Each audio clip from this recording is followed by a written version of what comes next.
Great, thanks a lot, Trevor and Andre. We really appreciate it, and especially everyone's patience as the power goes off and on, and our WebEx crashes and doesn't. But it was a very informative presentation about the risks and particularly about the solutions. So there have been a few questions in the chat. I know, Andre, you answered one already, but about acclimatization. Did you maybe want to speak on that? The question was around how long away before acclimatization has to be kind of rebooted or restarted. Yeah, I can answer because I don't know if everybody looks at the chat, but so basically, if you're acclimatized and you go away from the workplace or away from the cold or the heat for a week, then you're no longer acclimatized. So after a week, you have to reacclimatize to the environment. That's basically how it is. Okay, thanks. So because I went out and came back in again, I can't actually see the earlier chat. I know that there was a question earlier before that. If someone else could read it for us, that would be helpful. Or if the person who asked the question could unmute and ask it verbally right now. I'm trying to remember what it was about. It was about the I believe the question was ACGIH. it was from Tanya Mueller, and it was about the acclimatization or a chart, I believe, about if it's set for 8 hours. It was the OEL, well, not, it was the chart, the ACGIH chart, and yes, whether it's 8 hours, and then how does the 75 minutes and breaks work? I don't know if you could go back to that slide and maybe add a little bit more context.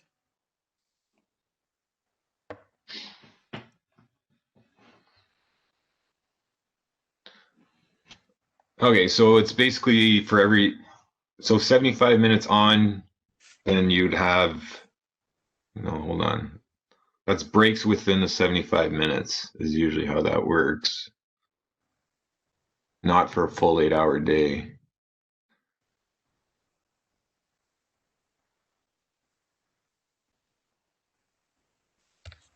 Yeah, that's how that, hold on. No, max work period. Okay, so your maximum work period continuous is 75 minutes and recommended breaks throughout the day is 2.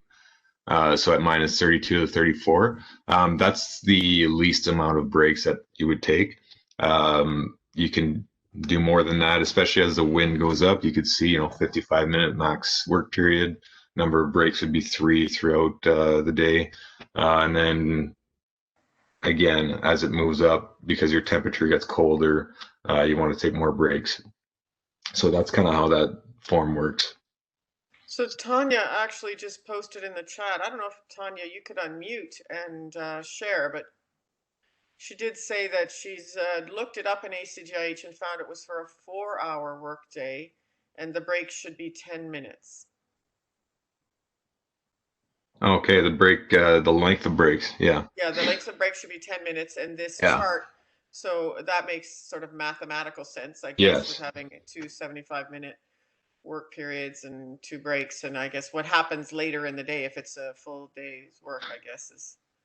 Yeah. Well, the other thing is working in the cold is like it was mentioned in the presentation, they recommend working in the warmest part of the day, which is usually that 4 hour period. And then the rest of that time, they recommend kind of, doing whatever you can indoors in the shop or whatever.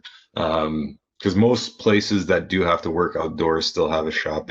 And they have other maintenance to do on equipment and stuff like that. So I'm pretty sure when looking at the ACGIH, that's why they cover the 4 hours,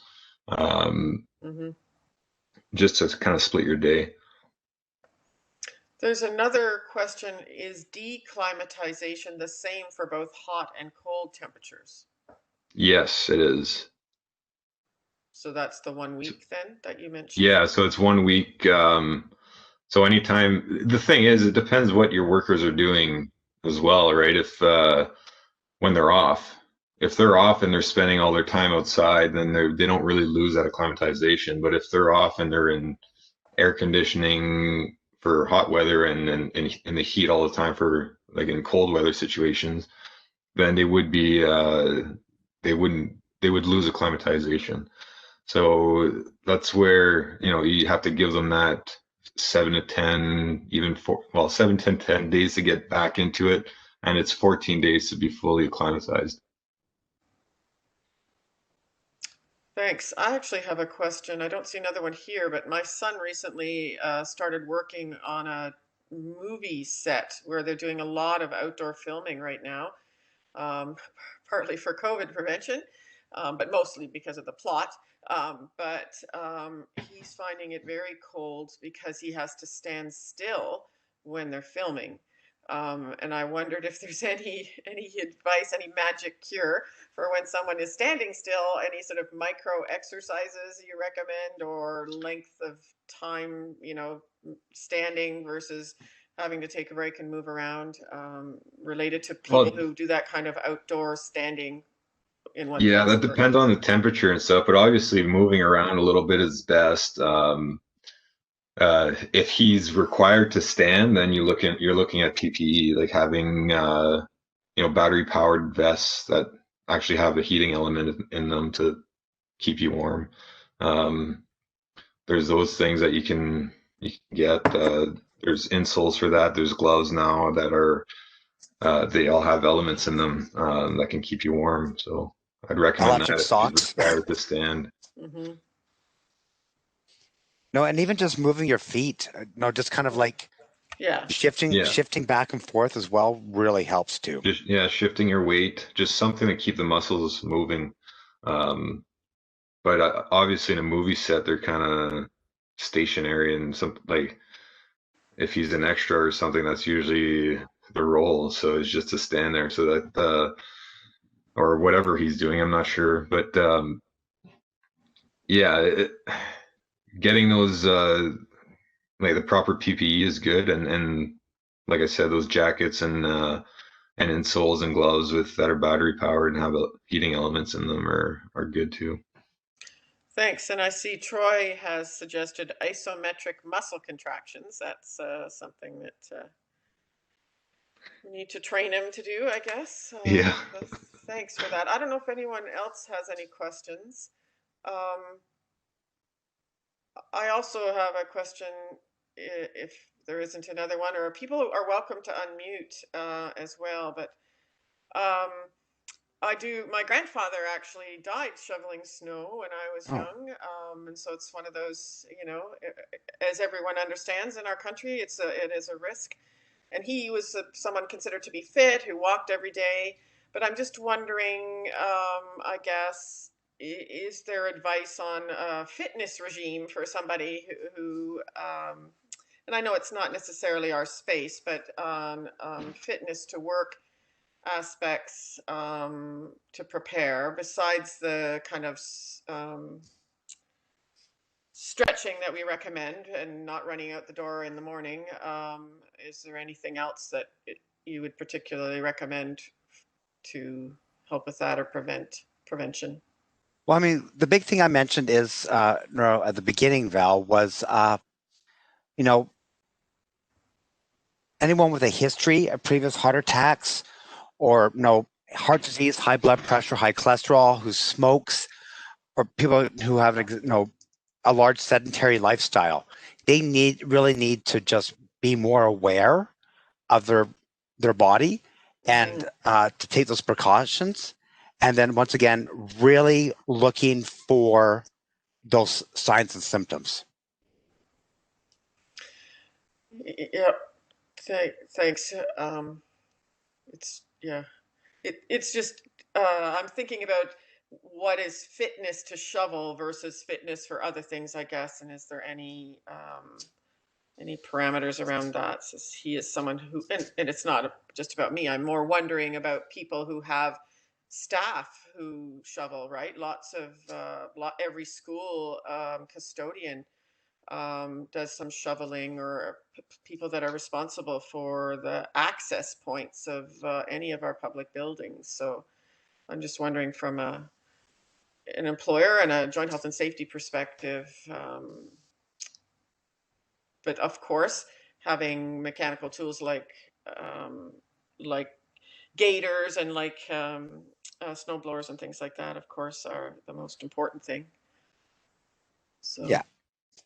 and limiting time, I guess, cycling the administrative controls of sharing the work potentially And as well. no one's switching it up. And I mean, for example, a custodian who's shoveling an entranceway to the school, I mean, they often have multiple entranceways. Mm-hmm. Well, just that time to walk around, no, no good way for the body to just sort of rest and recover at the same time. Sorry, I have a question for acclimatization with regard to cold. Mm-hmm. So I think it takes like 2 weeks to get acclimatized to heat, like in terms of training. But like to lose acclimatization, is it a week or two? And or maybe is it the same for cold or heat? I'm not clear on that. It is the same for cold and heat. So anytime you get acclimatized, the temperature, so it takes 7 to 10 days in the cold um, to get acclimatized, but to get fully acclimatized is 14 days, which is the same for heat. But when you get removed from that temperature and you get into, if you're a week staying indoors, you're at normal temperature of about 21 to 23 degrees Celsius for a week, you lose acclimatization. Your body becomes used to that temperature again. So when you get back into the cold or the heat, it will take that 7 to 10 or even 14 days to reacclimatize. Thank you, Andrew. And what, I guess, how do weekends fit in? Is it 14?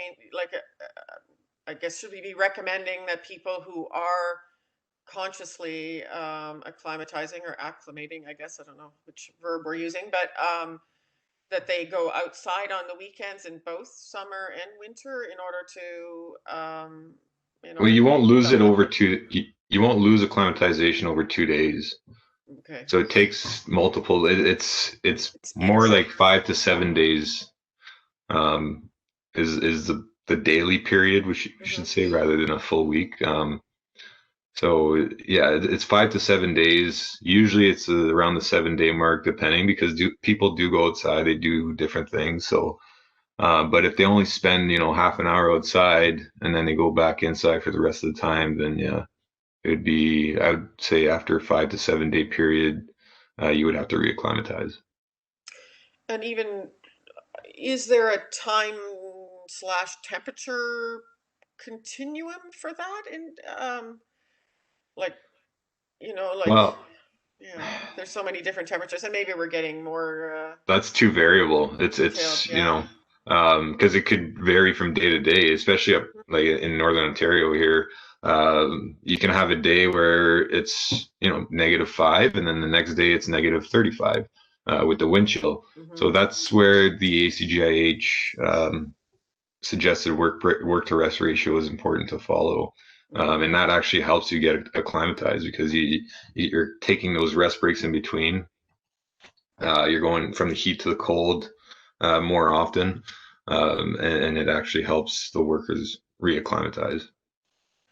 So the important part of that is to take a rest break somewhere warm, right? So in a Yes. car or back inside the building, or even if there's a shed or something, I guess something out of the wind.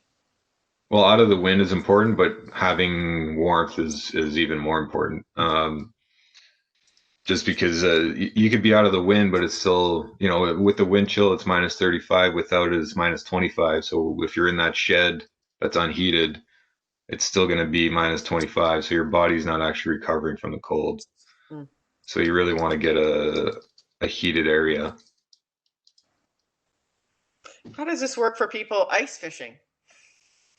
They have ice huts. Yeah, don't they spend a lot of time sitting still in the cold waiting for those fish? Well, that's like I ice fish all the time in Northern Ontario here, and I have an ice hut where I can make a fire. It's nice and warm in there. A lot of people do, and they have those portable tents as well.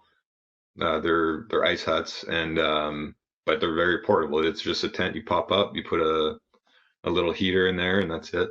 There's propane heaters that are emission free. They use those, and it gets really warm in there. Okay. Or you wait for a warmer sunny day. Yeah. Or that, yeah. That's what we do because we don't have a hut. Great. So does anyone else have any questions? I don't see any more in the chat. Or Andre or Trevor, do you have anything else to add on your very cold day in Sudbury? No, just once again, I'd like to apologize for the power outage we had here. I had no control over it, but it did make a bit of a kerfuffle of our presentation today. So the video will be cleaned up and it'll be a very fluid representation of what we're presenting. And we do want to draw your attention to the link to our survey. It's a very short survey, but we do appreciate your feedback and particularly understanding of whether the content is meaningful and can make a difference in your workplace. And we welcome your suggestions for other topics. We do have another webinar coming up in January. We actually have several coming up in January related to our occupational disease clusters, but the one that's posted and you're able to register for now is on January the 15th. It's the next in our COVID series, and this time it's about the medical perspectives on COVID and particularly the long-term health effects that we're learning about, and there will also be some information about why it's important to look at work-relatedness for COVID. We consider it to be an occupational disease for many people, and it should then be recorded through WSIB or the Ministry of Labor, reported as an occupational disease, so that the impact can be understood and hopefully prevented in the future. Plus, it provides assistance to the workers in the future potentially as well. So that'll be on the 15th at 1:30 p.m. and Bonnie's put the links in. Okay, I think we'll say so long, farewell, happy holidays, and of course, healthy and safe holidays.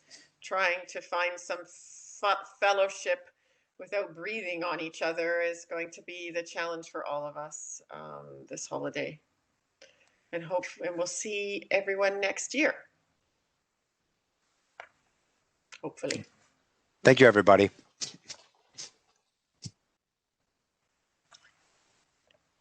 Bye-bye.